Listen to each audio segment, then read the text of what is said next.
Assalamualaikum warahmatullahi wabarakatuh. Perkenalkan, nama saya Vira Milenia. Di sini saya akan presentasikan hasil analisis saya. Analisis strukturalisme dan sosiologi cerpen Sri Tanjung Edan karya Bre Renada. Sosiologi sastra adalah penelitian terhadap karya sastra yang keterlibatan struktur sosial. Kajian sosiologi sastra dilakukan dengan cara pemberian makna pada sistem dan latar belakang suatu masyarakat serta dinamika yang terjadi di dalamnya.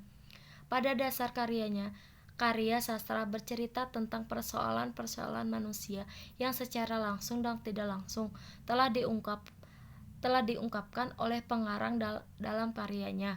Hal itu dipengaruhi oleh apa yang dilihat, dialami dalam kehidupan sehari-hari.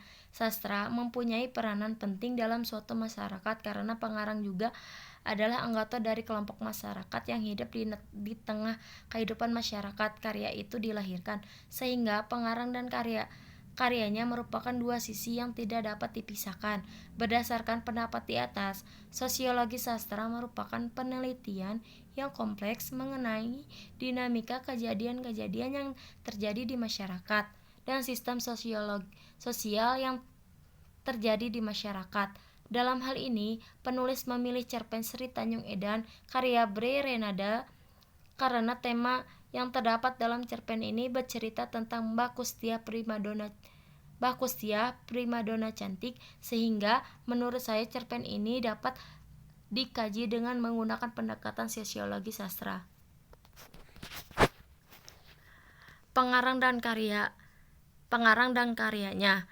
Bre Renada adalah anak ketiga dari 4 bersaudara.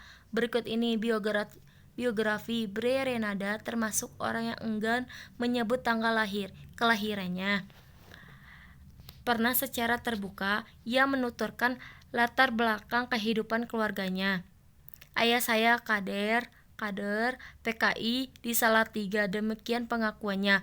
Ayahnya Gundu Waluyo, seorang yang terpelajar, dijemput dan ditahan di tempat yang tidak diketahui ketika Bre berusia 8 tahun, masih duduk di bangku sekolah dasar. Sejak penjemputan paksa itu, dia tidak pernah lagi bertemu dengan ayahnya. Keluarganya kemudian menjadi bulanan teror masyarakat sekelilingnya. Bre pun tumbuh menjadi laki-laki pemalu dan cenderung minder. Selanjutnya, kehidupan keluarganya sepenuhnya ditopang oleh ibunya. Yutinem berkat upaya ibunya lah Bre dapat berkenalan dengan majalah Horizon, Prisma, Midi, dan sebagainya. Kegemarannya membaca mengantarkan pada minat yang kuat untuk menulis sebuah dunia karang-mengarang. Pendidikan sekolah dasar di SD Canisius 1970 dan SMP Negeri 2 1973 diselesaikan di kota kelahirannya, Salatiga, Jawa Tengah. Kemudian ia melanjutkan ke STM Kristen Klaten. Setelah tamat STM, berkuliah di jurusan Bahasa Inggris Universitas Kristen Satya Wacana, Salatiga. Waktu kuliah, ia berkenalan dengan dunia jurnalistik dan ia aktif di Pers Mahasiswa Gita Mahasiswa. Ketika duduk di bangku kelas 2 STM, Bre Renada mulai mengirim tulisan ke media massa cetak. Saat itu, Medio 1975, ia mengirim karangan fiksi tentang cinta pertama ke majalah detektif dan romantika. Sewaktu menjadi mahasiswa, ia rajin menulis untuk Pers ke kampusnya. Karangannya juga dikirim ke harian Kompas, tetapi tidak ada satupun yang diterima. Namun, di Sinar Harapan dan Merdeka, tulisannya banyak dimuat. Dan di sini juga ada tokoh dan penokohnya. Tokoh Kustia merupakan sosok perempuan yang memiliki rasa tanggung jawab yang cukup besar.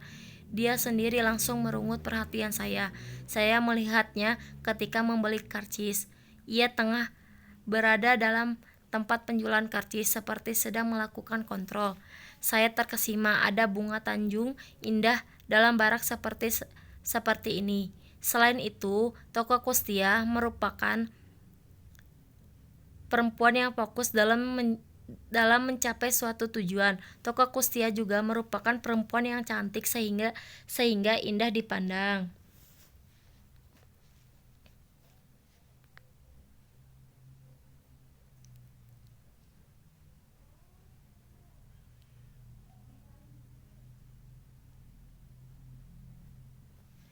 Nah, di sini juga ada analisis struktur cerpennya. Alur adalah tokoh cerita yang disusun oleh rentetan peristiwa yang mana diakibatkan atau dialami oleh pelaku. Sederhananya, alur atau juga bisa disebut plot merupakan rangkaian peristiwa dalam cerita. Peristiwa-peristiwa dalam alur memiliki hubungan sebab akibat hingga menjadikan sebuah cerita yang utuh. Hubungan tersebutlah yang dinamakan alur atau plot.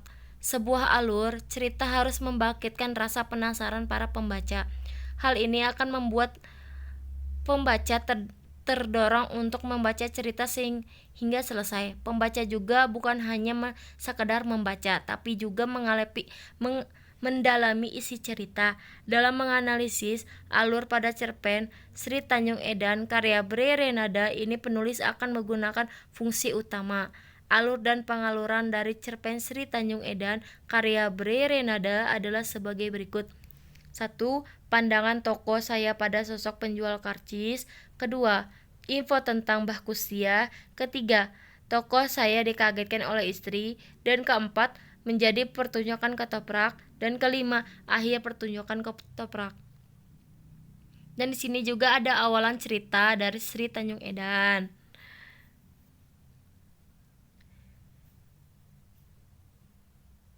Dan di sini ada bagan utamanya. Dan sini ada sudut pandangan pencerita. Kehadiran pencerita dalam cerpen Sri Tanjung Edan karya Bre Renada ini, pengarang hadir cerita ini, artinya pengarang ini memakai pengganti kata saya atau orang ke-1. Kutipan di bawah ini, saya melihatnya ketika membeli karcis. Dia di tengah berada dalam tempat penjualan karcis seperti sedang melakukan kontrol.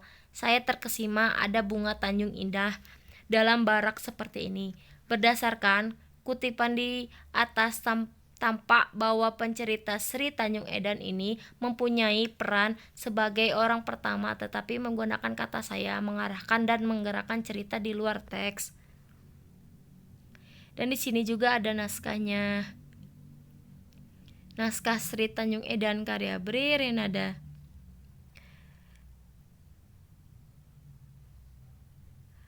Cukup sekian. Mohon maaf bila ada kesalahan. Saya ucapkan terima kasih. Assalamualaikum warahmatullahi wabarakatuh.